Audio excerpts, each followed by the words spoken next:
On est donc à la page 21 du petit recueil que vous avez reçu par Internet, Prêcher Colossiens en série. Alors, le maître mot de cette session, de cette dernière session, c'est la transmission. Et c'est en accord aussi avec ce qu'on vient de voir dans Colossiens 1, 24 à 2, 5. Comment transmettre le travail qu'on a fait en amont, dans les coulisses, dans le secret de notre bureau, comment transmettre cela de manière à ce que, ensemble avec les frères et sœurs de notre auditoire, ensemble avec même les personnes qui découvrent peut-être Jésus pour la première fois ou la Bible pour la première fois, que nous puissions être en mesure d'obéir fidèlement à cette partie de la parole de Dieu, celle que j'ai préparée pour aujourd'hui, dans le contexte général dans lequel ce texte a été donné. Alors, nous n'appliquons correctement que ce que nous avons compris correctement, c'est ce qu'on a vu dans les jours précédents. Nous ne comprenons correctement ce que nous avons observé correctement.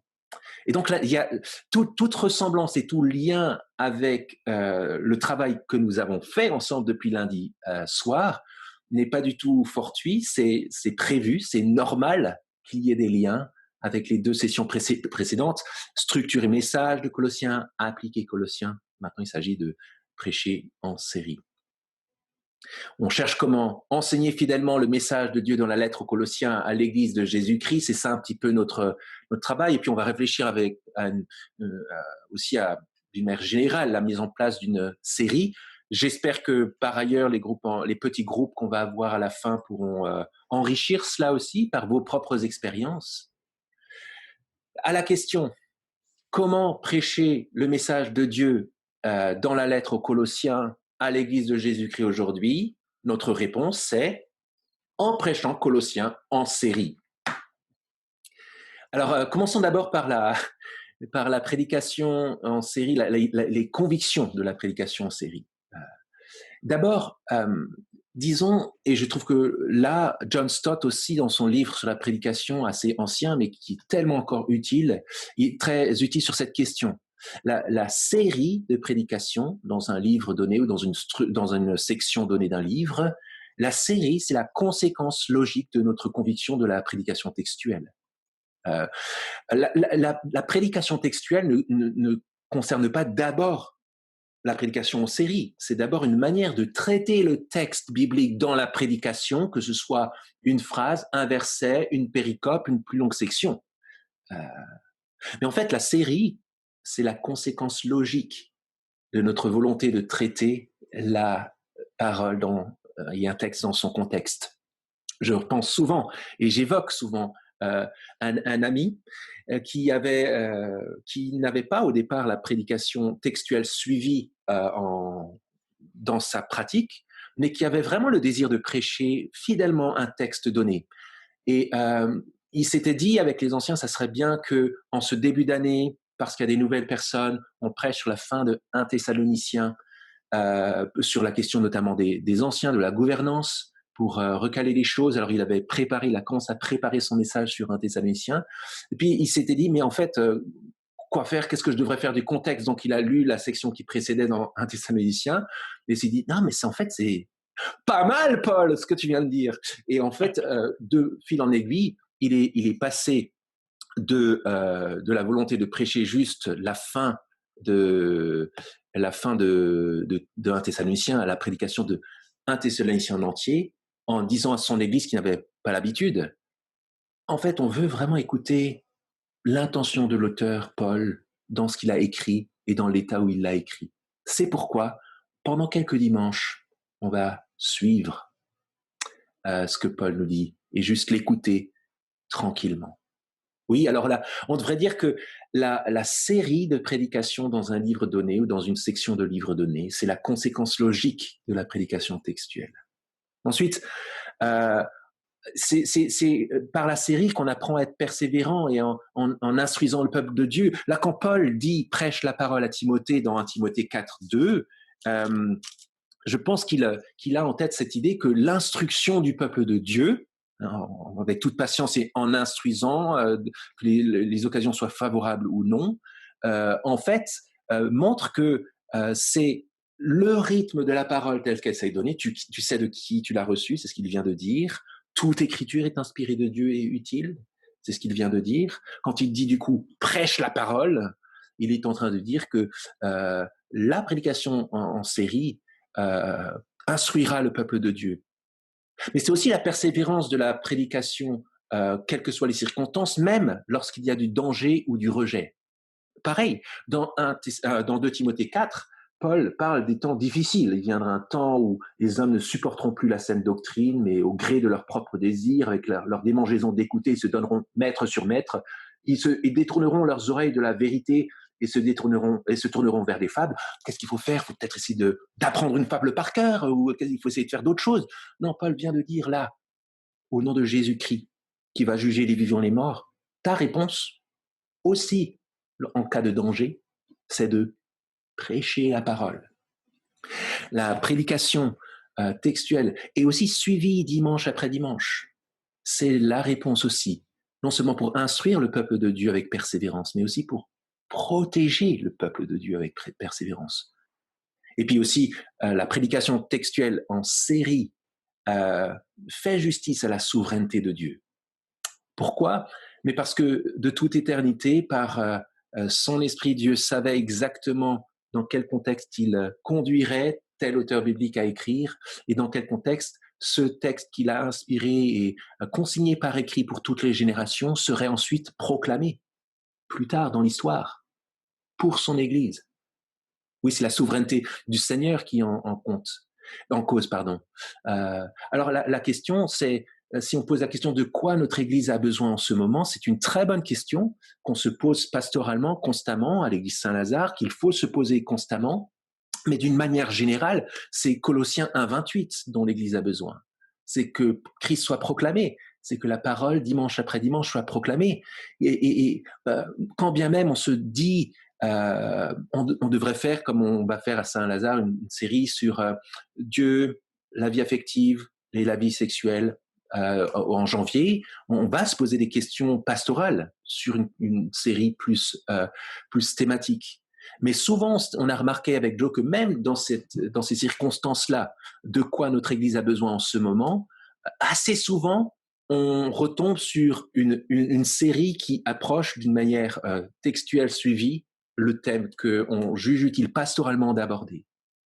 Ça ne veut pas dire que c'est toujours le cas, mais ça veut dire que ne jetons pas trop vite la question de la série textuelle quand on pense que c'est utile de prêcher et de réfléchir ensemble bibliquement sur l'un ou l'autre sujet. Petite note en bas de page ici, est-ce que ça veut dire qu'on s'interdit en tant que prédicateur textuel qui a l'habitude de nourrir dimanche après dimanche son Église d'une manière suivie dans un texte donné? Est-ce qu'on s'interdit de prêcher de manière thématique ou dogmatique dans une prédication plus sur une notion plus générale dans la Bible? La réponse c'est non. On ne s'interdit pas cela. Mais, on le fait avec beaucoup de prudence et on le fait toujours de manière textuelle. C'est-à-dire que quand bien même on veut parler d'un sujet comme l'amour de Dieu, on va s'interdire de balancer 15 citations de Genèse à l'Apocalypse, en passant par les Proverbes, dans ensuite Matthieu, puis un Jean qui parle tellement de l'amour de Dieu. On ne va pas malmener le peuple dont on a la responsabilité par 15 citations dans des endroits différents, hors de leur contexte, pour les faire entrer dans notre contexte, dans notre agenda. On ne veut pas faire ça. Et quand bien même on serait en train de traiter la thématique de l'amour de Dieu, mieux vaut rester sur un texte et bien montrer comment l'auteur biblique l'exprime, quitte à rester 2, 3, 4, 5 dimanches sur cette thématique en prenant à chaque fois un autre texte et en mettant les pleins feux dans son contexte sur ce texte, que de balancer 15 citations dans une prédication thématique. Alors, après peut-être autant de questions, je vous parlerai de Kiki, le chien du prédicateur textuel. Philippe et moi, Gould et moi, Moore et moi, on en parle beaucoup, mais j'en parle pas ici. C'est juste le moment teaser. Alors, je ne sais pas si est-ce qu'on a toujours la... Voilà. Euh, mais quand même, on veut,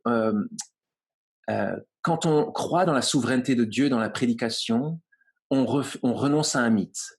C'est la fin d'un mythe. C'est la fin de la fausse croyance que je sais qui a besoin de quoi et quand dans l'Église.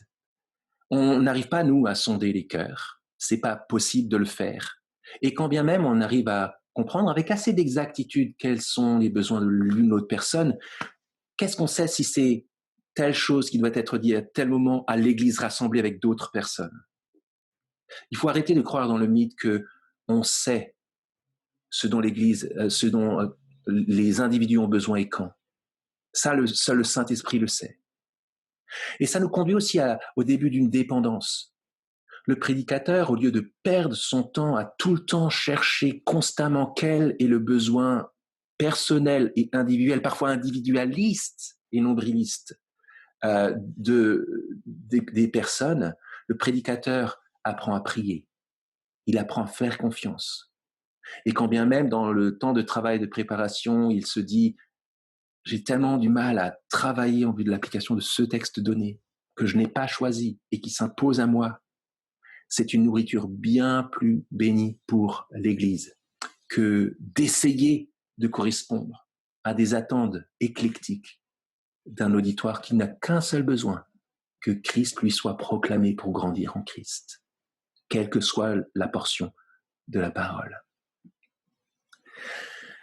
Quelques exemples en relation avec Colossiens, on ne va pas en prendre 36, mais simplement pour montrer comment, mais je pense que là, on pourrait prendre chacun des exemples dans nos propres ministères de prédication textuelle suivis, comment dans nos ministères, on a vu que tel texte dont tombait pile poil pour telle personne à un tellement bon moment, sans qu'on l'ait prévu, alors qu'on a prévu de travailler la prédication textuelle en série depuis des semaines et qu'on y travaille depuis des semaines.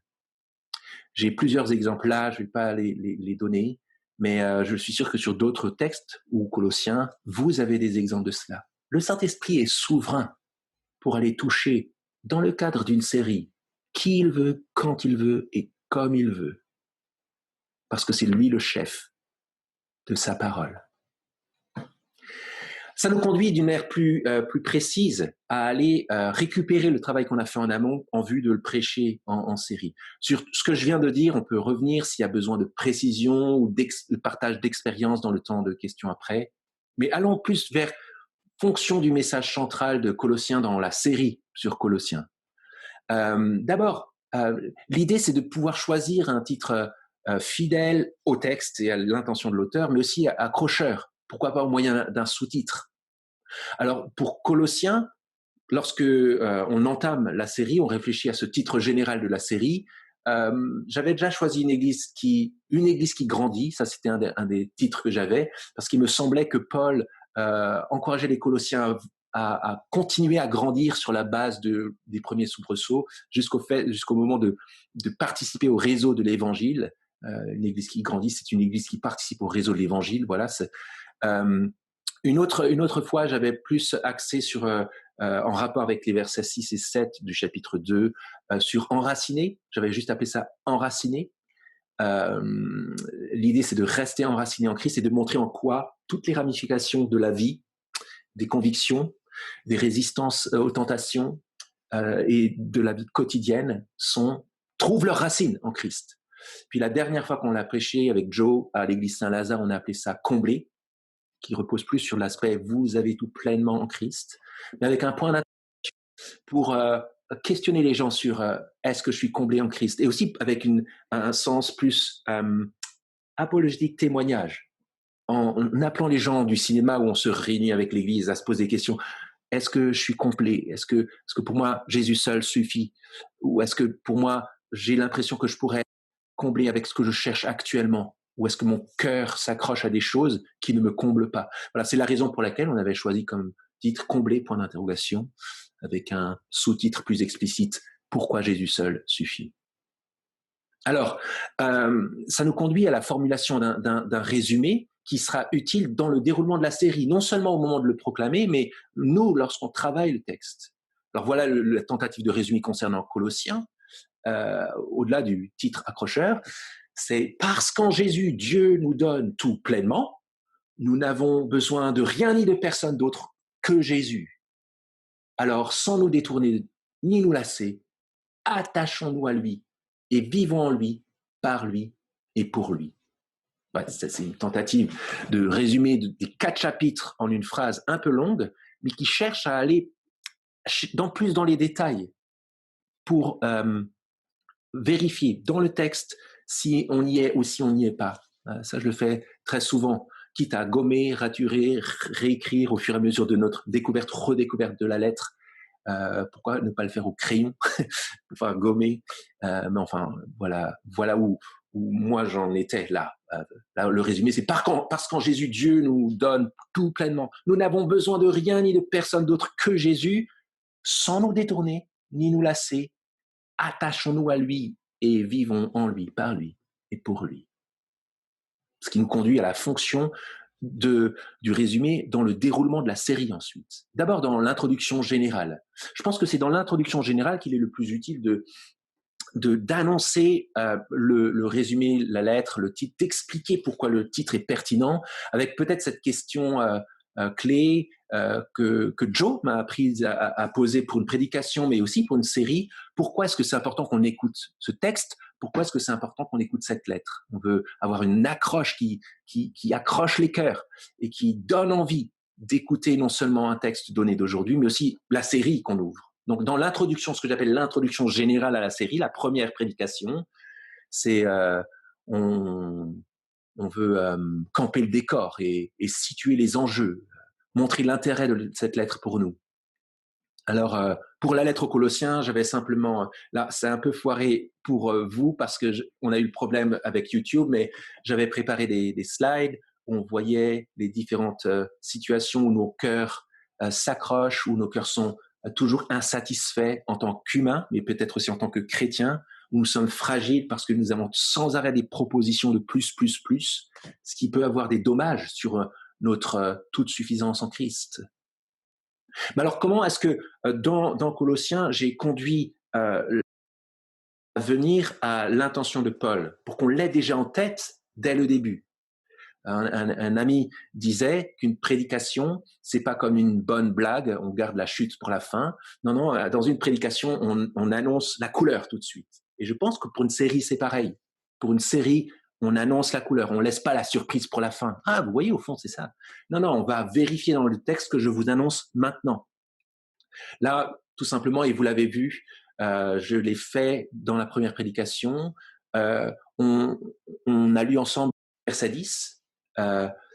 Vous avez tout pleinement en Christ. Ah oui, pourquoi? Mais parce que le verset qui précède, verset 9, en lui habite corporellement toute la plénitude de la divinité. Ah, c'est pour ça que vous avez pleinement en Christ. Alors, c'est quoi l'intention, le message? Si vous avez tout pleinement en Christ, il y a l'exhortation centrale. Regardez les versets 6 et 7. Et ensemble, dès le début, générale de la lettre, de la série, on a lu, martelé ensemble, comme vous avez écrit, martelé, et lui. Au moins, jusqu'à la fin du avec l'idée des instructions que Paul donne, signé fondé, permis dans la foi, d'après les qui vous ont été abondés en action. Pour reprendre le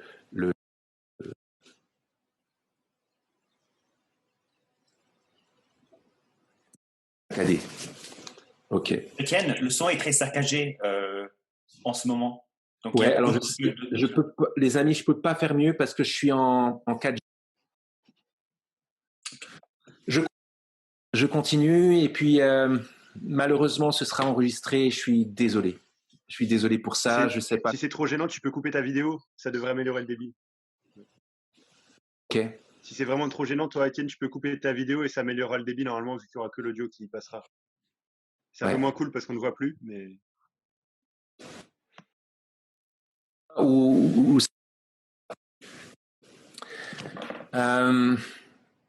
Oui, merci beaucoup pour les infos. Hein. C'est utile. Donc, on en était simplement à, voilà, comment on dit dans l'introduction générale, l'intention de Paul, pour qu'on puisse se rappeler et aussi qu'on puisse le vérifier. Ça a un côté un peu teaser pour la série, en disant « Ah, on va voir ça dans les dimanches qui viennent ». Et puis ensuite, il y a l'idée du rappel au fil de la série de l'intention de l'auteur, de la phrase clé.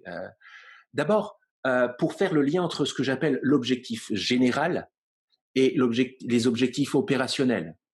L'objectif général, c'est la phrase clé du livre. Vous êtes tout pleinement en Christ. C'est le message principal de la lettre. Et les objectifs opérationnels, c'est en fait les objectifs secondaires de chaque section qui obéissent à l'objectif général. C'est le but d'une prédication en écoute du texte qu'on va prêcher. À la fin, c'est comme ça que je le formule dans ma tête, à la fin de cette prédication, mon objectif opérationnel, c'est que les frères et sœurs seront au clair sur le fait que est pour croître et en conséquence, ils aient envie de vivre cela au quotidien. Les objectifs opérationnels de chaque série doivent s'aligner avec l'objectif général, doivent permettre un éclairage nouveau, complémentaire, qui enrichit l'objectif général et qui permet à l'auditoire de toujours mieux comprendre ce que ça veut dire que nous avons tout pleinement en Christ. Alors, l'objectif, c'est aussi d'avoir une version plus courte peut-être à répéter dans le déroulement de la série. L'objectif général, on prend du temps dans l'introduction générale, mais on va en avoir un écho dans le déroulement de la série. On est en train de voir dans Colossiens comment nous sommes invités à rester attachés à Christ. Pourquoi? Parce que Dieu nous a tout donné par lui. Et aujourd'hui, on va voir comment, objectif opérationnel qui obéit à l'objectif général. Et petit à petit, on grandit en connaissance, en expertise, en amour du Seigneur. Ensuite, ça nous conduit à la reconstruction progressive du message central de la lettre, et c'est la conséquence logique. C'est que plus on avance dans la lettre, plus dans la dynamique d'ensemble, on va avoir des rappels, non seulement de choses qu'on a déjà vues, mais aussi des ajouts de choses qui vont être permises par Paul dans le texte qu'on prêche, pour avoir une vue toujours plus d'ensemble. Ça permet aussi, je pense, de faire un peu de recul et de se dire, vérifier ensemble la vue d'ensemble. C'est qu'on recule et ensemble on se dit, où est-ce qu'on en est dans la preuve que Paul est en train de faire, qu'on a tout pleinement en Christ. Et on se permet, dans le déroulement de la série, d'ajouter petit à petit ce qu'il a déjà dit. Et je pense qu'il faut le verbaliser dans la série, parce que ça permet non seulement à notre auditoire de raccrocher le wagon par rapport à la semaine d'avant, mais aussi d'être prêt à l'écoute en se disant, tiens, quel va être l'élément en plus d'aujourd'hui qui va soit corroborer ce qui a déjà été dit, soit ajouter, compléter pour qu'on voit mieux l'ensemble. Alors, évidemment, il y a des forces et des limites de ce que je suis en train de dire. C'est le mouvement général que j'essaie de mettre en place en tant que prédicateur textuel en série. Alors, pour Colossiens, ça marche plutôt bien parce que Paul est plutôt transparent à son intention principale. Il y a d'autres exemples dans la Bible où on voit, il y a des livres qui sont tout aussi, à mon avis, faciles. L'exemple type, c'est quand même Jean qui livre à la fin, au chapitre 20 et au verset 30 et 31. Jésus a fait encore beaucoup d'autres miracles qui ne sont pas écrits dans ce livre, et ces choses ont été écrites pour que vous croyiez que Jésus est le Christ, le Fils de Dieu, et qu'en croyant en lui, vous ayez la vie en son nom. Jean dit pourquoi il a écrit. Et du coup, on essaie de voir comment il le montre ensuite dans son évangile. Alors, il y a d'autres exemples qui semblent pas dits explicitement, comme Paul ou comme Jean, mais qui sont assez limpides. Il me semble, par exemple, que un Pierre, qu'on est en train de voir à Saint-Lazare en ce moment, est assez limpide sur l'idée d'enseigner le peuple de Dieu dans la diaspora à être en destination de la terre promise glorieuse et éternelle, en tant qu'étrangers voyageurs dans ce monde. comment nous comporter en tant que peuple distinctif parmi les nations, en tant qu'étrangers voyageurs, en vue de la destination finale.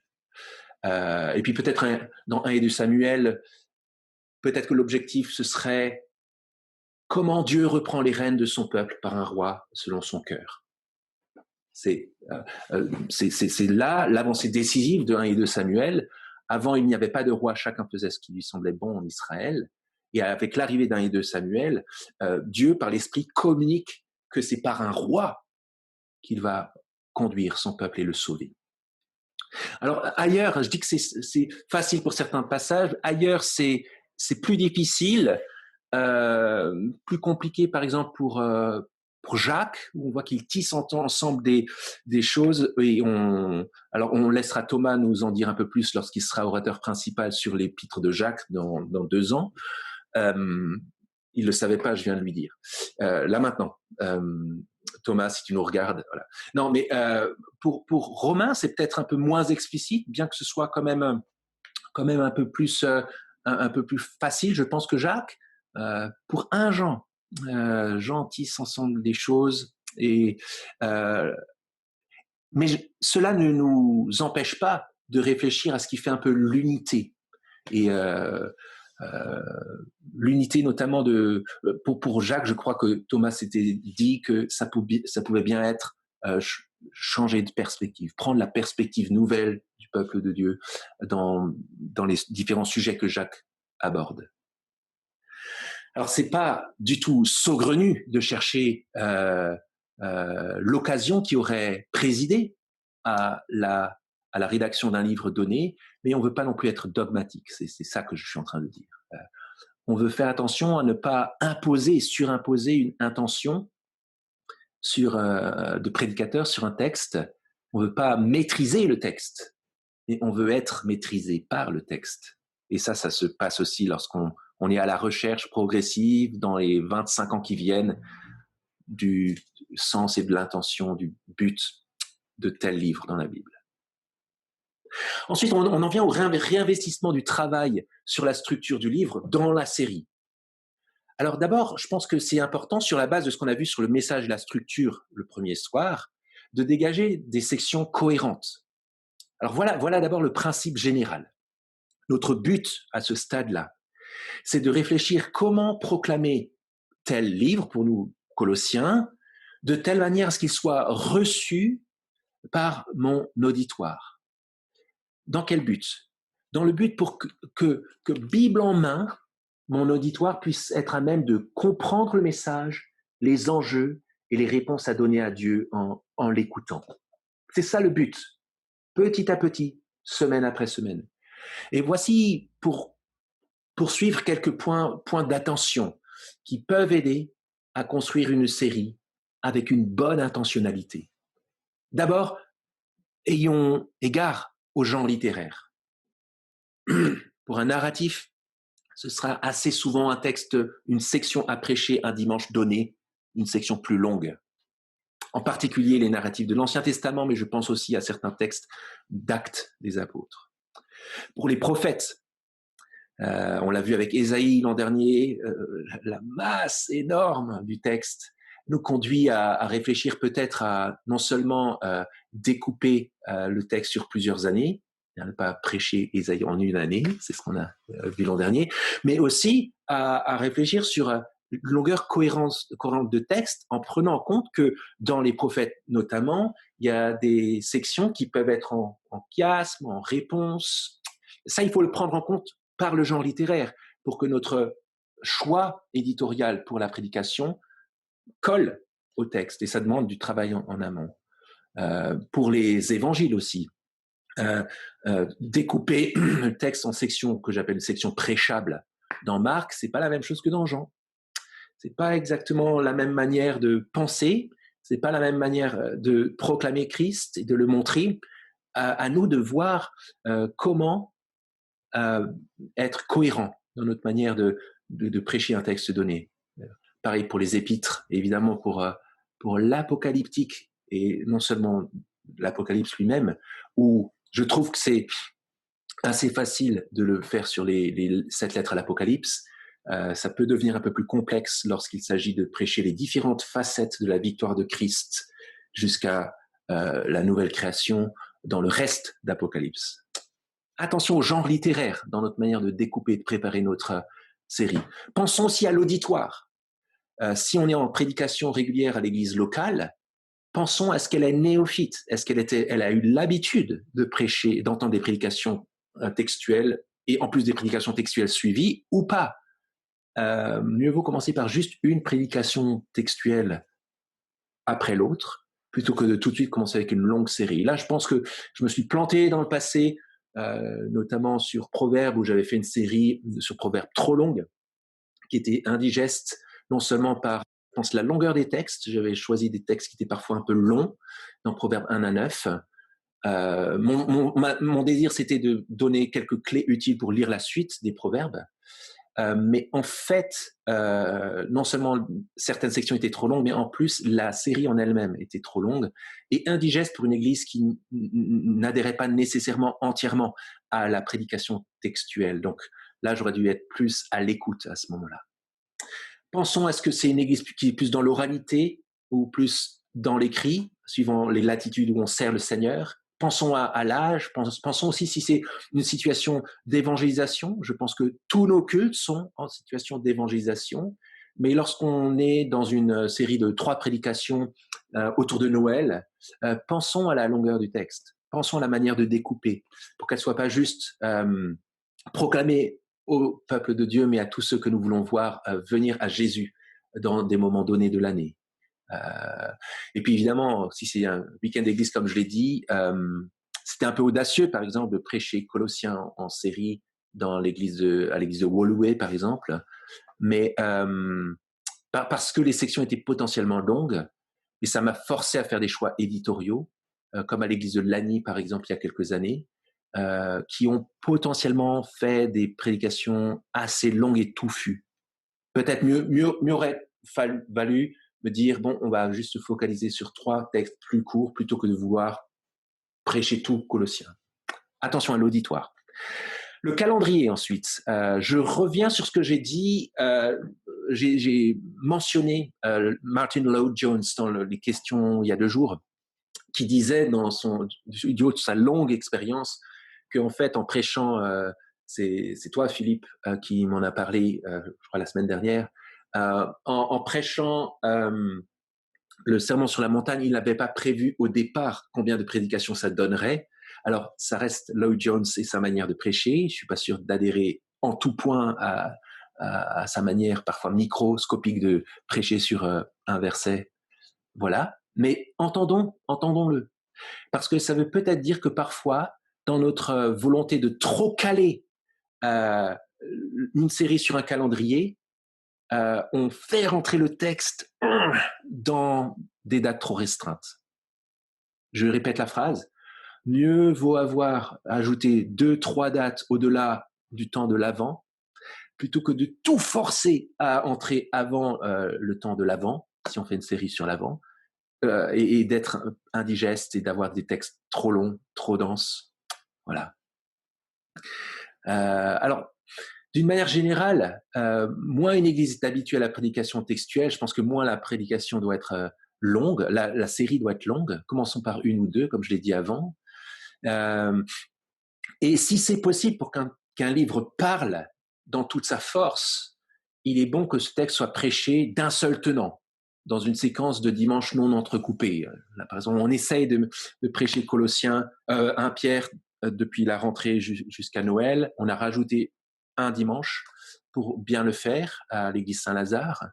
Et bon, typiquement, les temps d'interruption sont tout à fait souhaitables, mais ne les multiplions pas non plus.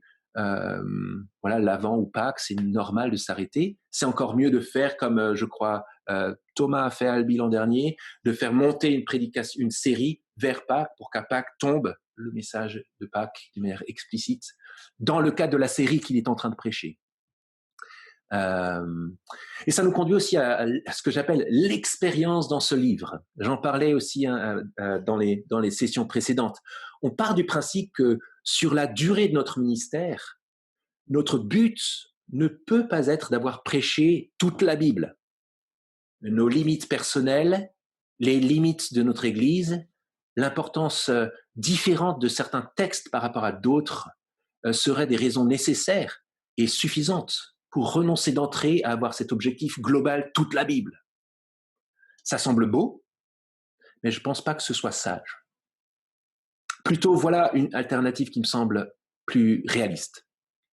Pourquoi ne pas avoir un objectif, chacun de nous, de mûrir au fil des années de notre ministère, au fil de notre expérience, quelques livres qu'on veut travailler davantage que les autres, pour les connaître un peu mieux, pour mûrir notre compréhension de ces textes, et donc au fur et à mesure qu'on y revient, d'être à chaque fois un peu plus à même de les prêcher.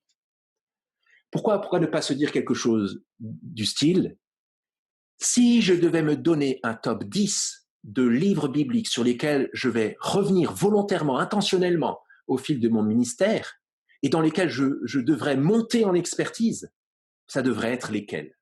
Alors, évidemment, vous faites ce que vous voulez, mais c'est pour ça que je vous ai mis un petit tableau à la fin du page 27, où vous pouvez faire votre top 10 en disant, tiens, ouais, pas mal, je vais réfléchir à qu'est-ce que je devrais pas louper. Et j'arrive à 80 ans dans une maison de retraite en train de prier pour les jeunes qui prêchent.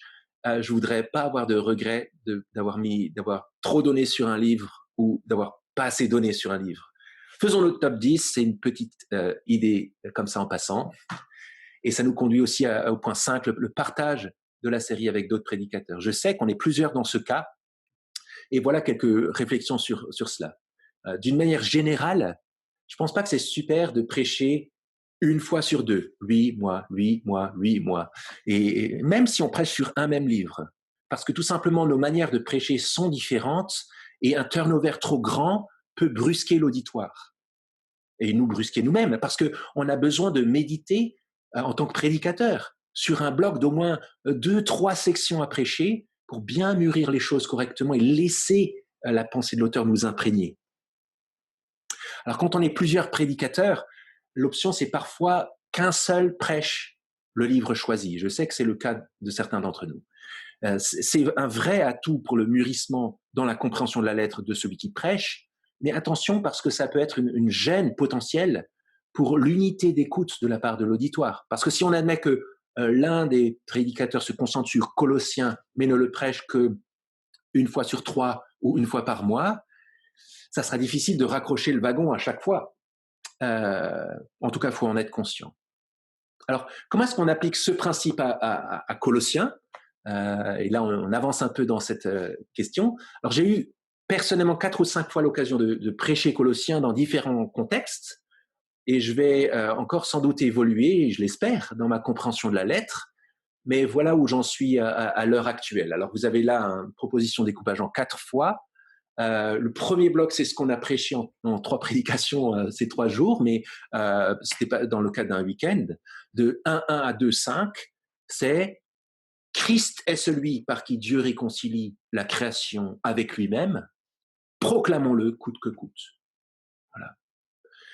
La deuxième partie, les versets 6 à 23 du chapitre 2, c'était plus en Christ, Dieu nous donne tout pleinement.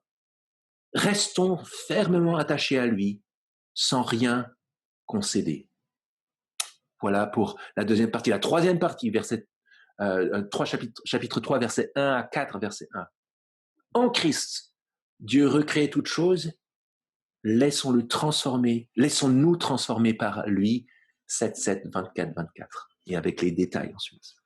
Et puis la dernière section, qui était souvent dans, je crois, les week-ends d'église où je l'avais fait, le culte dimanche matin typiquement, le chapitre 4. En Christ, le royaume de Dieu progresse dans le monde. Prenons notre place dans le réseau de proclamation de l'Évangile. Alors, je l'admets volontiers, ça nécessite des choix éditoriaux qui sont pas toujours faciles à faire parce que certaines sections sont massives, mais ça permet quand même d'avoir eu un survol en 4 fois sur un week-end de Colossiens, quitte à y revenir après. On peut mieux faire, bien sûr. En 4 fois, en 8 fois, ou même en 9 fois à Saint-Lazare, l'an dernier ou l'année d'avant, on l'a fait l'année d'avant. On l'a fait en 9 fois. Le titre, c'était « Combler ». Pourquoi Jésus seul suffit. Verset 1, 1 à 12, je ne vous l'apprends pas, c'est un message tout suffisant. Ensuite, la section suivante, 1, 12 à 23, c'est un chef tout suffisant. Ensuite, 1, 24 à 2, 5, c'est une proclamation nécessaire et suffisante. Ensuite, chapitre 2, verset 6 à 15, restons attachés à Christ. Dieu nous a tout donné en lui. Verset 16 à 23, Dieu nous a tout donné en Christ. Ne laissons personne nous compromettre ou nous promettre mieux. Les 4 premiers versets du chapitre 4, c'est un peu la partie charnière dont on parlait quand on a parlé structure. C'était juste, soyez vous-même, prenez conscience de votre identité en Christ, cachée avec Christ en Dieu. Ce qui permet ensuite de bien aller dans les détails sous ce chapeau-là. 3 de 1 à 17, une transformation à l'image de Christ. 3, 18 à 4, 1, une transformation sous la conduite de Christ. Et 4, 2 à 18, un réseau au service de Christ. Des formulations qui peuvent être améliorées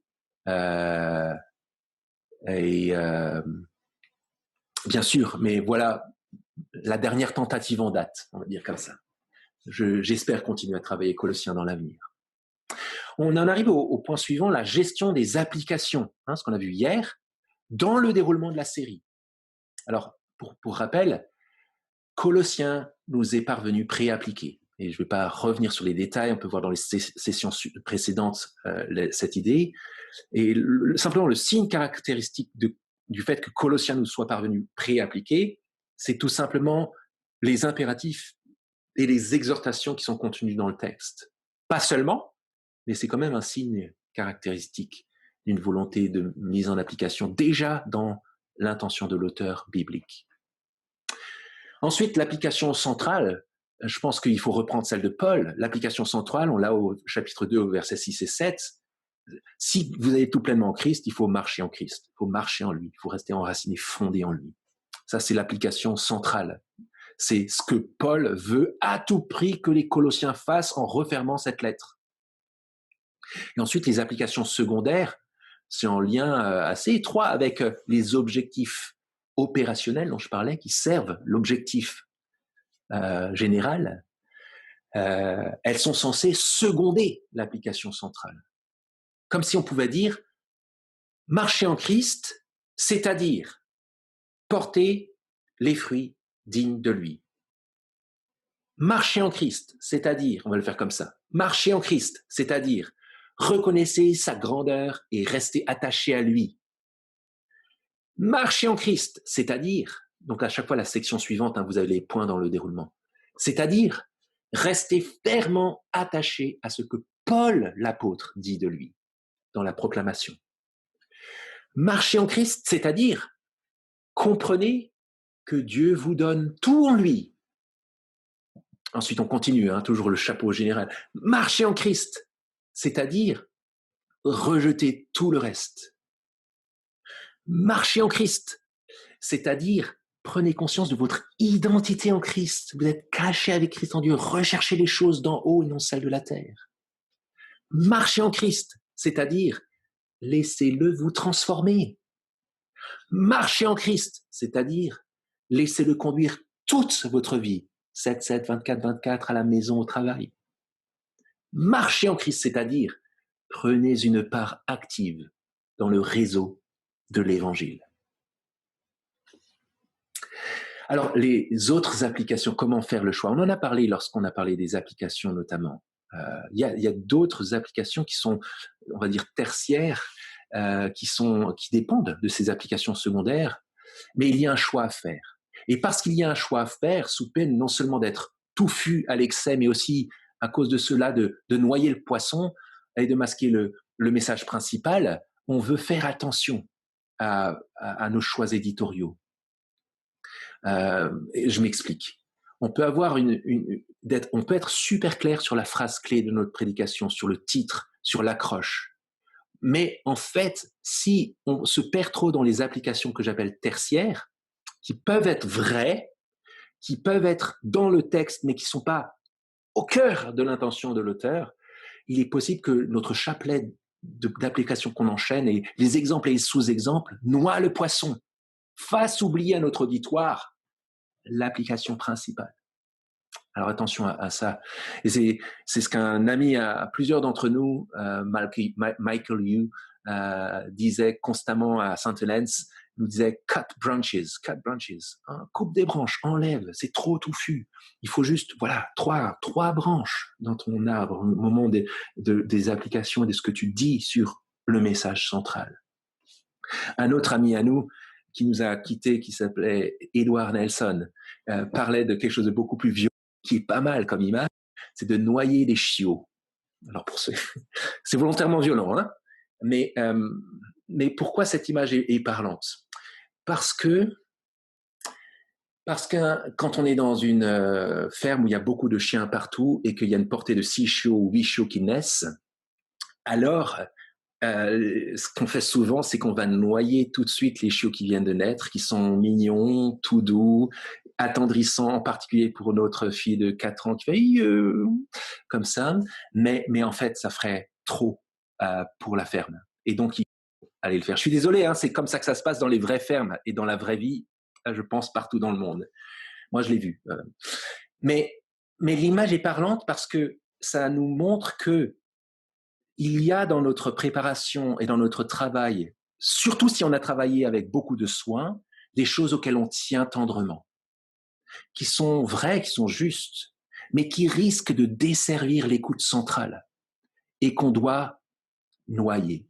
Et pourquoi l'idée de noyer des choses, ça parle? Parce que ça nous coûte cher. On arrache des choses de ce qu'on aurait bien voulu dire. Et je trouve que c'est un travail mais difficile à faire. Mais le but, c'est une proclamation intelligible d'un texte de manière à ce qu'il puisse être mis en pratique sans que les gens soient submergés par trop d'informations et trop de pistes qui deviennent au fin de compte disparates. Il faut pouvoir arracher des choses qu'on avait prévu de dire, mais qui sont au final de trop. Alors une fois de plus, comment choisir? Notre sécateur, j'aime dire que c'est l'idée centrale du texte. Notre sécateur qui nous permettra de dire « ça je l'enlève, ça je le garde », glou glou glou, c'est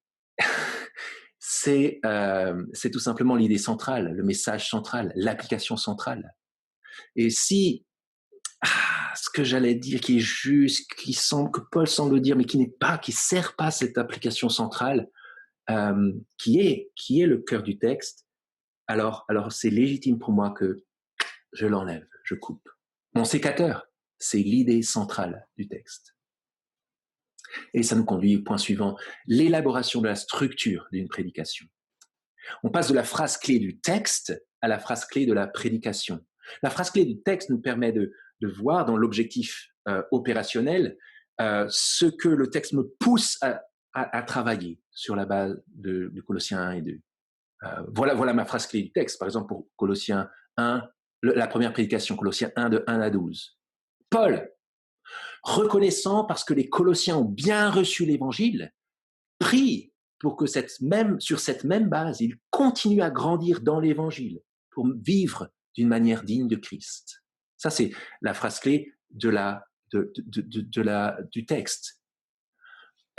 Mais ce qui me conduit à l'objectif opérationnel, à la fin de ma prédication, parce que c'est ça que le texte dit, mes auditeurs devront être au clair sur le fait que par l'évangile, Dieu ne produit pas seulement en nous le salut et les fruits caractéristiques du salut, mais ils seront clairs sur le fait que Dieu nous transforme par ce même évangile pour être toujours plus dignes du Seigneur. Et c'est là qu'on passe de la phrase clé à un titre de prédication qui soit communicable. Ça serait trop long de dire la phrase clé et indigeste presque si on le fait avant d'avoir médité ensemble le texte. On peut avoir quand même une phrase clé de la prédication qui soit peut-être plus détaillée avec l'implication inside. Par exemple, ça pourrait être « c'est par l'évangile que Dieu nous a sauvés pour vivre d'une manière digne de Jésus. Grandissons dans l'évangile. » Par exemple. Donc c'est une phrase qui est longue, mais qui résume assez bien et on se dit, si les auditeurs vont oublier beaucoup de choses, peut-être qu'ils retiendront ça, et ce sera déjà une bonne chose de gagner. Mais on peut aussi avoir un titre accrocheur, comme j'ai voulu le faire, un message tout suffisant. Si mes auditeurs repartent en se disant « Ah, c'est un message tout suffisant », si mes auditeurs entendent dès le début « C'est un message tout suffisant, je veux savoir pourquoi et en quoi », ça peut être suffisant. Et puis ça pose aussi, ça me conduit aussi à une question sur laquelle Joe a beaucoup travaillé et que je trouve très utile à l'église Saint-Lazare, qui m'a vraiment aidé, qui m'aide encore. Poser la question à laquelle répond ce texte. Ça, c'est une autre manière d'avoir un titre en fait pour la prédication. Pourquoi pas, hein? Exemple pour ça. Pourquoi est-ce qu'on devrait toujours rester attaché à l'évangile? Ça pourrait être, ah oui, tiens, pourquoi? Ben, on va voir, ce texte répond à cette question-là. Ça peut être le titre de la prédication, une question. Ça nous conduit de l'APC à l'introduction. L'introduction, elle doit contenir quoi, a priori? Déjà, comme on l'a dit pour la série, on le dit pour l'introduction. Les auditeurs devraient être en droit de nous dire pourquoi est-ce que je t'écouterais? On devrait pouvoir dire pourquoi est-ce qu'on devrait maintenant écouter ce texte? Et je trouve que c'est une question super utile pour élaguer, travailler, retravailler les choses. On veut avoir une amorce, une question utile, une illustration éventuelle et une entrée dans le texte qui montre que ces choses-là, amorce, question, illustration, trouvent leur réponse ou leur épanouissement dans le texte. Et tac, on est prêt à entendre, à écouter. Ça nous fait passer au plan. Et une fois de plus, le texte est au contrôle de notre plan. Et t'inquiète pas Thomas, je redirai un mot d'hier tout à l'heure. Oui, je répète, le texte doit être au contrôle. Et la structure type dont nous avait parlé William il y a 5 ans déjà, à la première conférence PLP, c'est vraiment d'une aide précieuse. Voilà ce qu'il suggérait, c'est qu'en dessous du titre de la partie, on ait l'affirmation centrale qui explicite pourquoi c'est ce titre, ensuite l'appui textuel qui montre dans le texte pourquoi c'est l'affirmation centrale de cette partie, ensuite une illustration qui permet de se figurer à quoi ça ressemble en pratique, et ça nous conduit naturellement à faire le pont avec l'application, et puis éventuellement, ça c'est moi qui le rajoute, la transition vers la suite. Et Paul le dit dans la suite.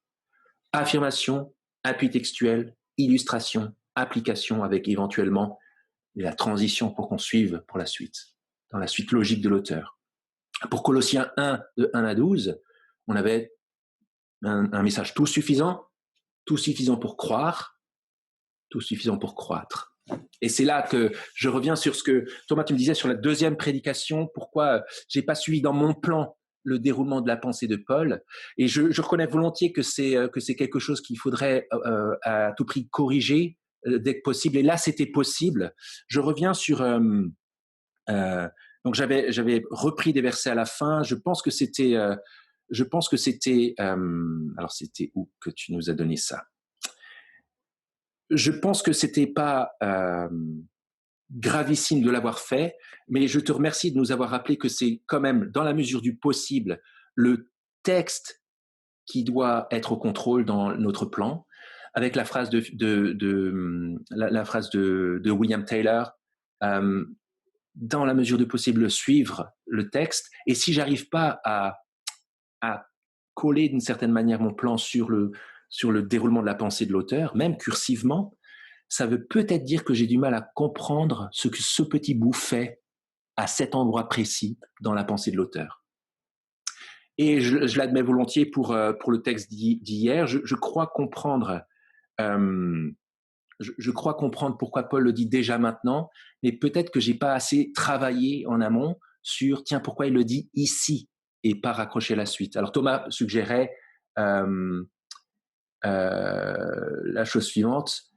D'abord, l'évangile qu'on a vu plus tôt, c'est que Dieu nous a délivrés de la puissance des ténèbres par son Fils. Donc les versets 15 à 20. Regardez qui est ce Fils. Quelle est sa stature? Et là, développement de versets 15 à 20. Donc après l'amorce des versets 12 à 14. Et puis ensuite transition.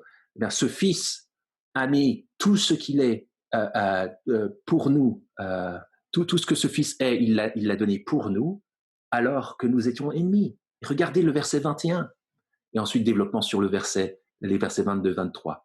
Donc il y avait moyen, comme Thomas, tu le soulignais hier en off, de suivre, d'obéir au déroulement du texte biblique beaucoup plus que ce que j'ai fait. Ça, c'était vraiment utile comme remarque. Et ça nous conduit à la conclusion dans notre plan de prédication. Alors, simplement, je me dis, et là, aujourd'hui, c'était une exception, parce que le temps de conclusion était plus long que d'habitude, parce qu'on a pris du temps à réfléchir sur la question de la souffrance pour la cause de l'Évangile, en regardant l'ensemble du texte. Mais d'une manière générale, je pense que quand on dit dans notre prédication, OK, quelques mots maintenant pour finir, ou quelques mots pour conclure, ça doit vraiment être quelques mots. Et comme je l'avais déjà entendu, il faut que notre amen à la fin tombe comme un déjà, plutôt que comme un ouf, ça y est. Voilà. Et on veut juste avoir dans la conclusion de la prédication un résumé efficace, un dernier appel, et puis une prière silencieuse conclue, je l'ai dit hier, par la prière du prédicateur. Encore deux choses. D'abord, ce que j'appelle l'after, les deux tests. C'est deux dernières choses qu'on voit aujourd'hui. Les deux tests après la prédication, qui font partie, je pense, du projet de prédicateur. D'abord, le test fin de culte. Est-ce que j'ai déjà en tête, vous savez, c'est redoutable ça, quand on se demande des nouvelles à la fin du culte et puis qu'on a du mal à connecter avec ce qu'on a entendu ensemble. Préparons ça en amont. Quelles questions est-ce que je pourrais poser aux personnes que je vais croiser à la fin du culte pour vérifier sur quoi ils ont accroché, ce qui les a encouragés et qui nous permettent ensuite de discuter, de nous exhorter mutuellement sur la base de la parole. C'est le test fin de culte. Pensons-y en amont. C'est trop tard d'y penser dans le hall à la fin. J'ai déjà essayé, c'est la catastrophe parce qu'on n'écoute pas ce que la personne dit et puis on a du mal à aussi réinvestir des choses d'une manière efficace. Et puis le deuxième test que j'appelle le test du dimanche soir, voilà le test. Est-ce que en relisant le texte que je viens de prêcher ce soir, est-ce que mes auditeurs pourront facilement revenir au cœur du message biblique? Est-ce qu'ils pourront comprendre l'enchaînement des arguments en le lisant, même sans tout comprendre, mais en ayant l'essentiel? Est-ce qu'ils seront à même de prier sur la base de ce texte et dans le désir de le mettre en pratique? Mon plan et ma prédication doivent être dépassés dans cette relecture du dimanche soir, au profit du texte lui-même. S'il doit faire des gros efforts pour, dans le but de comprendre ce texte, réinvestir ce que moi j'ai dit avec mon plan, avec mes formulations, etc., je crains que je sois passé à côté de mon objectif. Je veux qu'il soit en tête-à-tête avec le Père, dans sa parole, dans son amour renouvelé et dans la volonté de lui plaire à partir de maintenant.